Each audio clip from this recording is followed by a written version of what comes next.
This is Democracy Now!, democracynow.org, The War and Peace Report. I'm Amy Goodman. And I'm Juan Gonzalez. Welcome to all of our listeners and viewers across the country and around the world. The Democratic National Committee is facing criticism after the committee rejected calls for the party to host a debate solely focused on the climate crisis. The DNC is also threatening to blacklist any candidate who takes part in a non-DNC debate on the issue. DNC Chair Tom Perez recently told climate activists that it is not practical to hold debates on specific issues. Washington Governor Jay Inslee was the first Democratic presidential candidate to call for a climate-focused debate. Last week, he accused the DNC of attempting to silence the voices of those who want to debate what he described as the, quote, existential crisis of our time. USA Today reports a number of other Democratic candidates have since backed the call, including former Texas Congressman Beto O'Rourke, former Obama Housing and Urban Development Secretary Julian Castro, along with Senators Elizabeth Warren, Bernie Sanders, Kirsten Gillibrand, and Michael Bennet. Meanwhile, more than 50 voting members of the Democratic National Committee have submitted a resolution supporting a climate debate. Well, we're joined right now by the man who called for this debate, Democratic presidential candidate, Washington Governor Jay Inslee. He launched his presidential campaign in March with a pledge to make defeating climate change his #1 priority. Governor Inslee has also vowed to allow in a record number of refugees and to end President Trump's Muslim travel ban. In 2017, Washington became the first state to file a lawsuit to challenge Trump's initial travel ban. Governor Inslee, welcome to Democracy Now! Thank you. Thanks for bringing a little democracy. Well, it's great to have you with us. So your response to the DNC, not only saying they will not hold a climate debate, but they will ban any presidential candidate from official debates if you engage in a non-official debate on this. Sounds a little unusual in a democracy, doesn't it? And it is. Look, our party has to carry the torch of defeating climate change, and so far I've been carrying that torch amongst the candidates. And the reason is that this is our last chance to defeat climate change. It is an urgent matter. We will not have another chance after the next administration. We will either act now or it'll be cataclysm in our nation. And there is only one party that's going to offer a solution to that. And our party needs to pick the right nominee who has the full vision and the full experience and the full plan to defeat climate change. And the people need to see the candidates put forward their visions and plans. And if we don't have a full debate on this, that's going to be impossible. Look, you can't say to a candidate, how are you going to, save the planet and totally mobilize the United States economy, and you have 60 seconds. It's just not adequate to the task. And that's why I welcome people all over the country. 9 state chairs now are going to bring a resolution to require this debate. There's about 50 of members of the National Committee, and thousands, literally tens of thousands, are bombarding the committee to have this debate. Now, the additional outrage is to try to stifle and blacklist those who want to have the debate, to say you can't have the debate in a different forum. That is not exactly democracy with either a small or capital D, and that needs to change as well. And so I appreciate everyone telling the committee that we need to have this debate. It is the existential crisis. Now, I've got the experience and plan that will probably do pretty well in that debate stage, but it's not about me. It's about the people having access to make the right decision here. Well, since you don't have to speak only in sound bites here, we would like you to expound on why you think, first of all, that climate change is the central issue of our time, and some of the specifics about what your plan would do. Well, I think this is a particularly special moment. It's a moment of tremendous urgency, but it is also a moment of tremendous promise economically to be able to build a clean energy economy. And the moment of urgency is something I've experienced in some sense firsthand. I was in Davenport, Iowa a couple weeks ago and met a woman who'd built a nonprofit that took care of single mothers and victims of domestic violence. She served about 1,500 people a year, women a year. Then the flood comes over the dike, destroys her nonprofit. She loses everything. Her nonprofit's now out of business, and you have 1,500 women left high and dry, so to speak.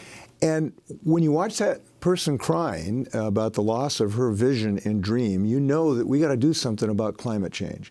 It's Marsha Moss, a woman I met in Seminole Springs, whose mobile home was just a pile of aluminum, melted aluminum.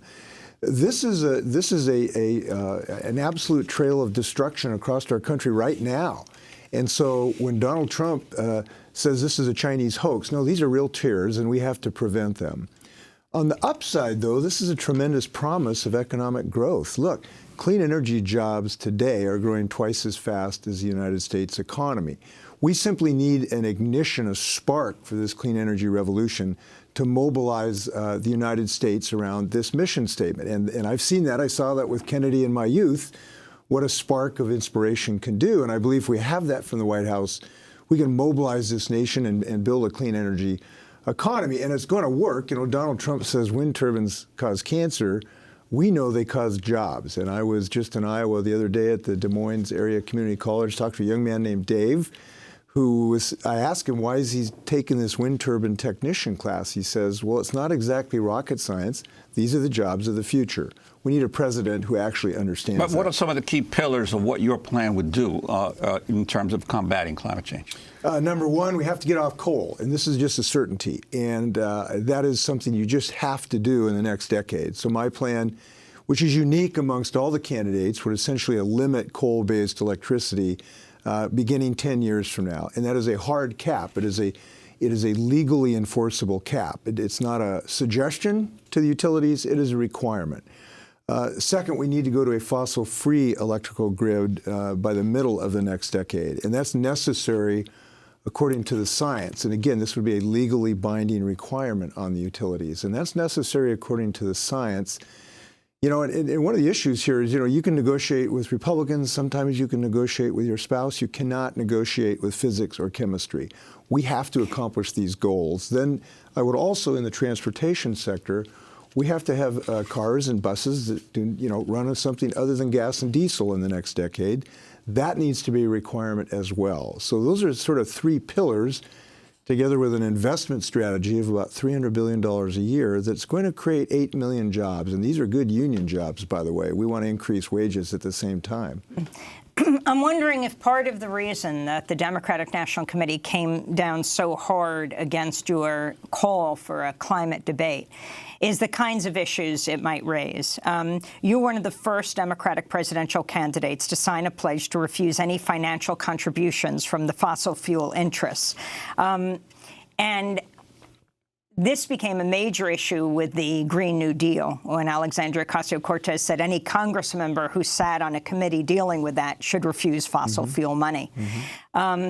Do you think they just don't want that exposed and are concerned that their candidate may accept money from the fossil fuel industry? I don't know the answer, but I do know that I'm refusing to accept that money and was the first to sign that pledge. I know that when they say it's not practical to have a debate, I'll tell you what's not practical. What's not practical is having your home underwater repeatedly because of the floods that are happening now repeatedly. I've met people who have been flooded 3 times this year in the Midwest. It's not practical to see a town of 25,000 burned down. And this is something that we demand the candidates to all step forward and put their cards on the table, show what their plans are, show what their experience is. And I think that America and our party deserves that. How does Green New Deal differ from your plan called the Evergreen Economy Plan? They largely have the same goals, and I'm so appreciative of ALC and Ed Markey and the others who have now raised climate change in the profile. They've brought communities of color and poverty into the tent, and I think it's been a really beneficial thing. What I've done is I've added policy to assist that goal, and I kind of liken it, if you think of the Green New Deal as sort of, Kennedy said we're going to the moon, well, my plan designs the rocket ship, and it's about 80 or 90 pages of policies that actually make this thing sing. And I think if people look at it, they'll be quite impressed, as was Greenpeace, that ranked mine as the best, and ALC called it the gold standard, and climate advisors said it was the most robust plan. So by all accounts, I'm very proud of what we've proposed because it's got meat on the bone and it's got teeth. Look, you can't go into this, you can't solve climate change with a bumper sticker. You got to have teeth to force these corporations to do the right thing, and that's one of the reasons why we're going to take away the $27 billion of subsidies that are now going to the oil and gas industry that need to go into clean energy. Explain what that is. Most people are not aware of these subsidies. Well, the oil and gas and coal industry have gigantic, this is $27 billion a year in tax subsidies with dozens of little loopholes that they can walk through that no other industry has. They get below market rates royalties, if you will, when they when they mine fossil fuels off of our public lands. And the whole tax code is sort of set up as a giveaway slot machine for the fossil fuel industry. We need to reel those back and put investments into clean energy. There's absolutely no reason to continue to subsidize really a mature industry in this regard. Now, in this transition, we got to take care of people and families who have been in these industries as well. People work in the coal mines are dedicated, hard-working people. They've built this country, and that's why we need to embrace what I've done is a transition plan to have a just transition for their families and their communities, as well as the communities of poverty who have been so often the first victims, the frontline communities of the climate change beast. Well, Governor, I wanted to ask you a little bit about your own record as governor on the issue of emissions. Between 2012 and 2015, Washington's own emissions reportedly increased by about 6%. And you took office as governor in 2013. Why were you not able to, as governor in the state, lower emissions in your own state during that period? Well, I've only been able to implement a very small part of my agenda in the first 4 years. I had a Republican Senate, and unfortunately, my Republican Senate was in the same climate denial mode as the president. So I was unable to pass legislation for the first 4 years. But we have now passed probably the best suite of laws in the United States. I've passed the best 100% law that requires 100% of our electricity to come from clean sources, non-fossil fuel sources. It is also the best because it embraces environmental justice in that plan so that everyone can move forward, and we increase incomes and we help people in poverty at the same time. It is also the best plan because for the first time it requires retrofitting of commercial buildings so we can reduce waste. It is the best because we have a good incentive package to help people get access to electric cars. It's the best because we've joined other states in banning super pollutants. So what we've done is we now have, in the last 3 months, I've signed a suite of bills that's going to get us about 80% to where we need to go, the goals we really need to get to. It's amazing what democracy can do, as it did in the last election, which gave me one more senator so I can actually pass these laws. But we will not be done after this. We have to do more in my state. We have to do more around the world. We have to be more challenging of all of us. And when you speak of non-fossil fuels, do you also see a need to expand nuclear power as a means of dealing with climate change or not? That remains to be seen because I believe we have to look at every low and zero carbon emissions technologies to see if they're possible. Nuclear, in order to become part of the portfolio, would have to solve 4 things it has not solved yet. It would have to become much more cost effective. It's just way too expensive right now. It would have to have a passively safe system. It would have to solve the waste stream issue, and it would have to build public acceptance. Those do not exist right now. But I do believe it makes sense for us to do the research and development to find out if some of these new approaches might be safe, cost-effective, and have public acceptance and no waste. That is worth doing, given the emergent nature of this problem, in my view. Can you talk about your evolution around climate, coming to think of it as the critical issue of our day? You supported, until last month, the construction of 2 natural gas projects in Western Washington, opposed by many climate activists, but then you reversed your position on that. Talk about why and what these projects involve. Well, I've been working on this for a long time. I actually ran for Congress in 1992 saying we had to reduce carbon dioxide emissions. I co-authored a book about this in 2007. I joined Jerry Brown and Governor Cuomo in establishing the U.S. Climate Alliance in 2016, and we did that. We now have 24 states in this because we wanted to show the rest of the world there's intelligent life in the United States, and it's been very successful in that regard. I've sponsored and fought for legislation on many occasions in the U.S. Congress. So this has been a long journey, as you indicated. The situation is we were probably all hopeful that natural gas could be a bridge fuel to bridge the current situation in the development of non-fossil fuel systems. And we were hopeful that could be a bridge through the decades. Turns out the science does not allow that, because in the last couple of years, the science has now shown we don't have as much time as we thought. We do not have till late in the century to make that transition. We have to make it in the next decade and a half to really get going. And so what we have learned is we have to eliminate fossil fuels by the middle of the next decade. That is scientifically certain. And there's no, as I indicated, there's no debating with scientists. I got 10,000 scientists who agree with me on this. And so we just have to follow the science. And the scientists indicated we just can't wait. And what do you say to President Trump, a proud climate change denier? His Energy Department just announced they're not going to refer to methane as methane anymore, but they're going to call it freedom gas. And as one energy official said in the department, we are spreading molecules of freedom around the world. What I would say and like to say, and I believe will say to President Trump is goodbye, and that is the only solution to this problem. Look, the things that I read about climate change coming out of this administration, sometimes I think they come out of the onion.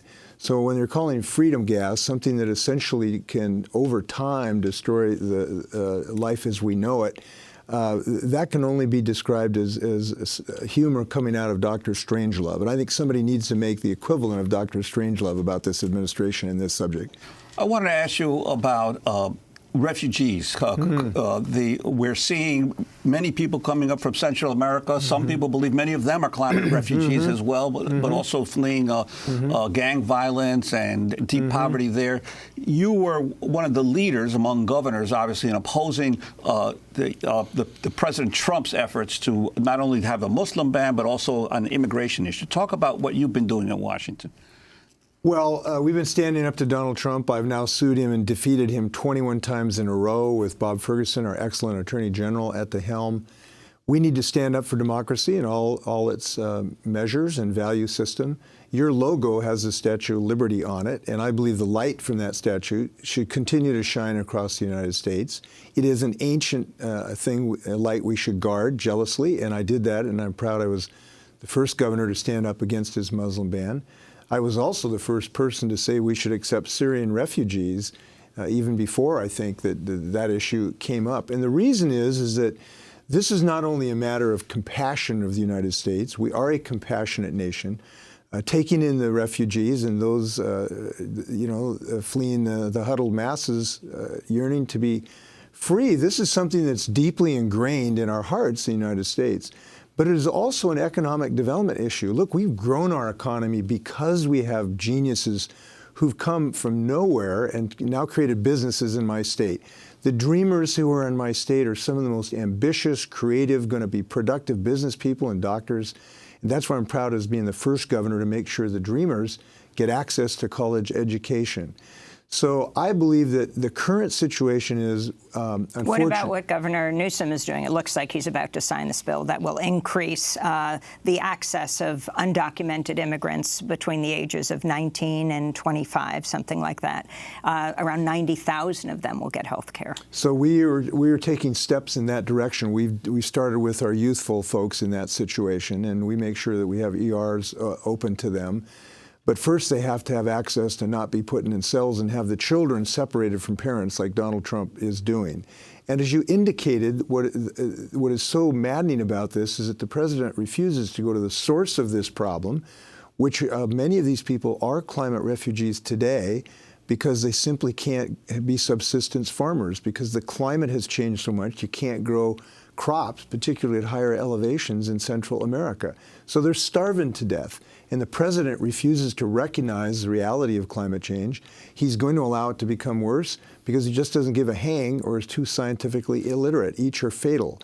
Now, secondarily, it makes sense for us to make investments there so we don't have to make them on the border to try to improve the economies of those regions so people can stay in the place of their homeland. And those are smart investments to make, but instead he wants bumper stickers and confrontation. There's a better way. Would you call President Trump a racist for his Muslim ban, the one that you were the first governor to challenge?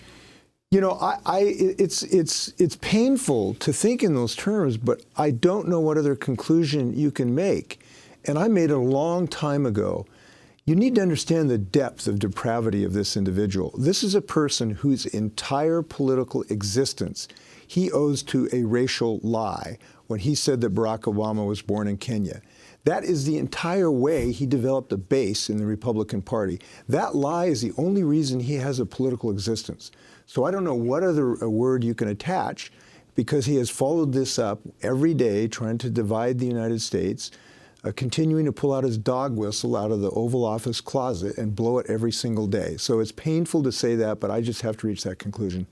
You mentioned former President Obama. I wanted to ask you a question on health care. Your campaign has said you're the only person running for president who both voted for Obamacare and then implemented it in your state. Could you talk about what you did there and the whole issue? Because obviously President Trump has never ceased wanting to dismantle Obamacare. Right.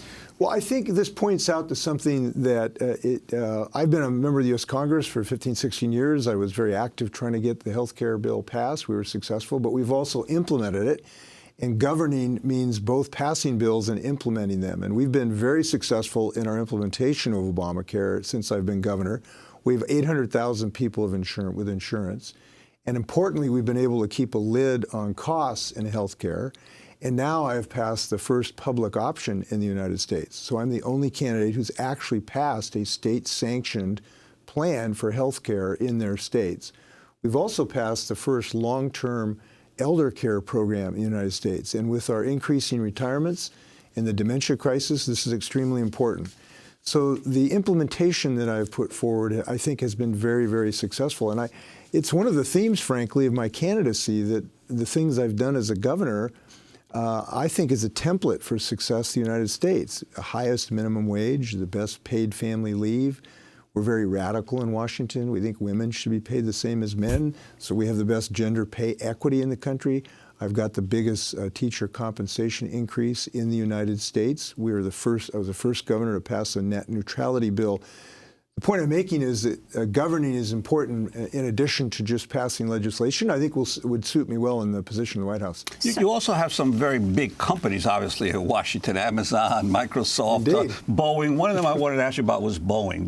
That back in 2013, you and the legislature passed a series of tax incentives for Boeing that were some of the tax breaks that were some of the biggest of any state has ever given a company, about $8.7 billion, and yet Boeing continue to lay off workers rather than expand the workforce. So have you looked back on that and thought about those tax breaks and whether they were a judicious use of state power? No, I think we need federal legislation to protect states from what happened to my state, where a large corporation sort of hurled a gun to our ribs and said, we're going to move 20,000 jobs elsewhere if we do not continue the tax treatment. Now, essentially, this was just a continuation of the existing tax treatment they had.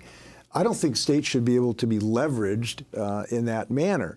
And we can't allow these corporations to continue to play one state off against another to try to leverage those tax breaks. So no, I'm not comfortable that that happened. We need protection against that. And I think there's some things we can do in the tax code to protect states from being subjected to that sort of being victimized, in my view. So I hope to get that done.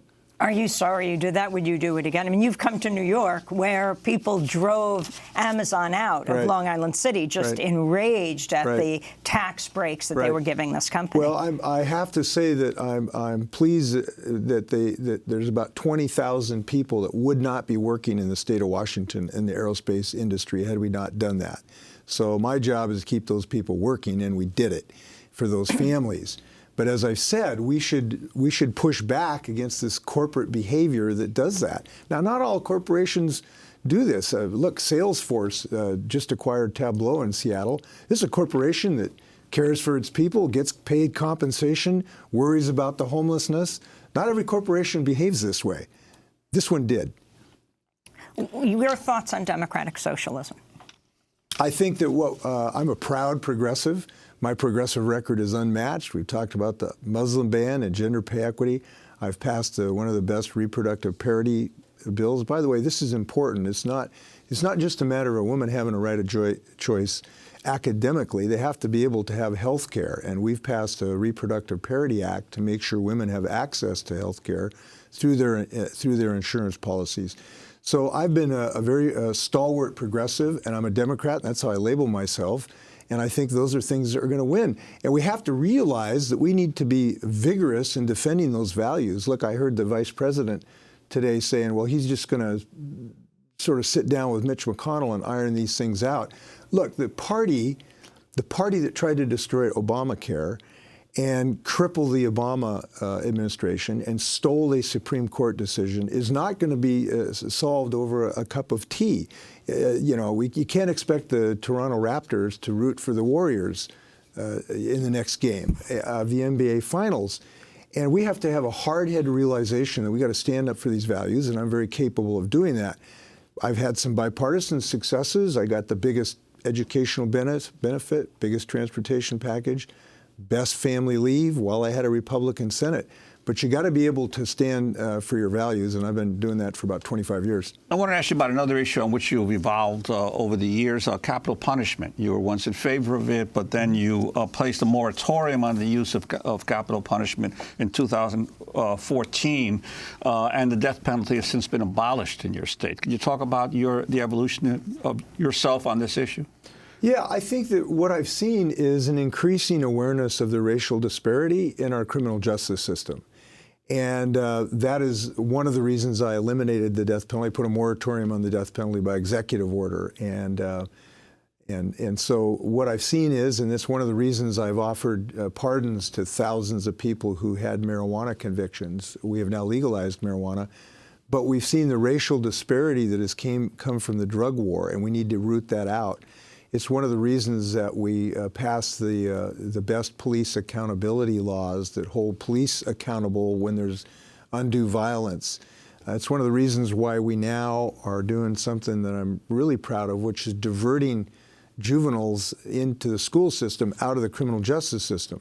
We got way too many black young men who are shunted into the criminal justice system at age 14, 15, 16 that we want in the educational system that might need some mental health issues as well.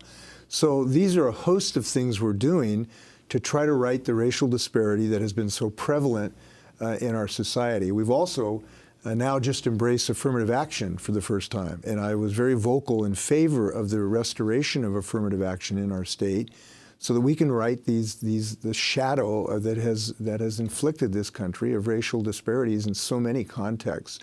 So we're moving forward, and I'm glad we're doing so. So how do you hope to break out of the pack here? We got about two dozen candidates, and they're being essentially divided into anyone who gets 2% or more in the polls versus everyone else. You've made it into the first debate. Yeah, we're in the first debate. We'll be in the first debate.